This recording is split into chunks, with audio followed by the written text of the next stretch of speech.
Maybe you've transitioned into a new role as a leader, or perhaps you've been in this position for some time. However, you still can't shake the feeling that at some point, these people, they're going to realize they have hired the wrong person, that you are not at all qualified for your job, and that somehow you've tricked them into hiring you. Well, if so, then stay tuned. Today, I'm going to talk about the 3 reasons you may be feeling this way, the 3 reasons you may be feeling like an imposter. But first, let's briefly define what it means to have imposter syndrome, because that's what we're talking about. We're talking about the feeling of being inadequate or incompetent, despite the fact that there is actually evidence, actual proof that you are not only qualified, but competent and likely successful in your job. As many as 70% of people will experience imposter syndrome or imposter-like feelings at some point in their career. And the feelings are normal because it is normal to doubt ourselves at different times. However, imposter syndrome, a pattern of feeling like an imposter, can really impede your progress in your career and your satisfaction and the fulfillment you derive in your role. So the first reason you may be feeling like an imposter is because you are thinking like an imposter.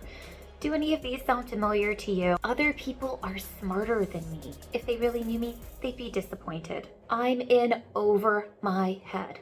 I feel like a fake. This was a fluke. I got lucky. If any of those sound familiar to you, those are excellent examples of what it means to have imposter thoughts. Those are the kinds of thoughts we have that support the feelings of imposter syndrome. The more you believe in these thoughts, the more time you spend thinking these thoughts, the more time you spend ruminating on these thoughts, the worse your feelings of imposter syndrome are going to feel. So if this resonates with you, if you ever notice, wow, I think a lot of thoughts that make me feel more like an imposter, these imposter type thoughts, then this could be one of the reasons you continue to feel this way. Okay, so reason number 2 you may be feeling like an imposter is because you're acting like one. Ouch, yes, you're acting like an imposter. And here's what I mean by that. Engaging in behaviors such as procrastinating in order to avoid doing a task or completing a project because you're worried that it's going to show how inadequate or incompetent you are. Another example might be playing it safe. For example, not applying for a job that would really be interesting to you, would really light you up, that sounds exciting, and that on paper you know you're qualified for, but you avoid applying for that job. You play it safe because of those feelings of inadequacy and incompetence. A third example, something that I engaged in so many times over my career, would be over preparation.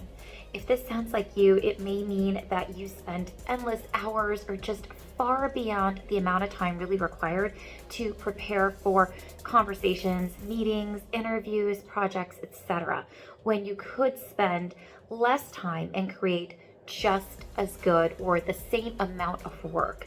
So over preparation sometimes goes along with some perfectionism where nothing really ever feels like it's good enough or adequate enough, and you continue to work on, prepare, put extra time, energy, and effort into something in order to make it good enough so that people won't catch on that you don't really know what you're talking about. Okay, a third reason that you may still feel like an imposter is that you continue to look for evidence that you are one.